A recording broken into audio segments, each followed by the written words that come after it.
Bismillahirrahmanirrahim. Assalamu alaikum wa rahmatullahi wa barakatuhu. Today in Reading for Information, we are going to read a story about Rabeeah bin Khasheem. First, I would like you to think about these questions. What will you do if a hungry beggar knocks at the door and you only have a dish of rice? And there's nothing else that you can eat. So you just have a dish of rice and there is a hungry beggar knocking at your door. So what will you do? All right. The second question is, what if your mother has made your favorite sandwich just for you and your younger brother asks for half of it? What are you going to do? There can be a variety of answers. Some of you might feel that the beggar should get the plate of rice, or at least half of the rice that you have. And for your brother, maybe you will give half the sandwich to him. Or maybe if you love him a lot, maybe you will give him all of your sandwich and go without a sandwich. So there can be different feelings, there can be different reactions. Now let's go to the story. Rabeeah bin Khasheem. Rabeeah bin Khasheem was a slave.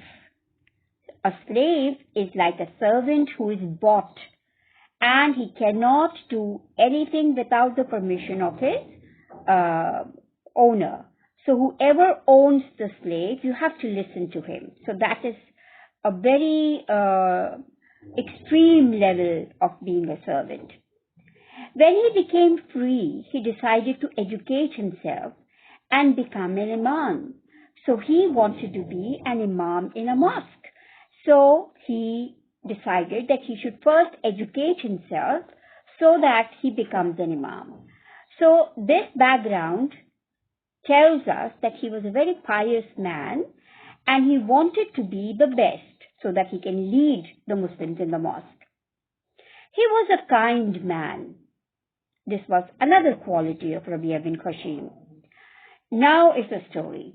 One day he told his wife to cook a special dish for him. His wife was very pleased because her husband had never made a request like this before. So this was the first time that he had asked her to do something special for him. So she was really happy and she wanted to do the best. She took special care in preparing the food. When the food was ready, Rabeeah bin Khasheem took the plate and went to the house of a mad person who lived in their neighborhood. He fed the man with his own hands. Now just imagine, how would the wife feel? She had made a special dish just for her husband, and her husband did not eat that dish, that food himself, but he gave that food to a madman and he fed that man with his own hands. When he returned home, his wife complained, "Instead of eating the food yourself, you gave it to a person who doesn't even know he has eaten," a mad person who is not conscious of whatever is happening around him. So how would he know that whether he has eaten something or he has not eaten something? Just listen to the reply. Rabeeah bin Khasheem said, "Yes, the madman doesn't know, but Allah subhanahu wa ta'ala knows what I have done."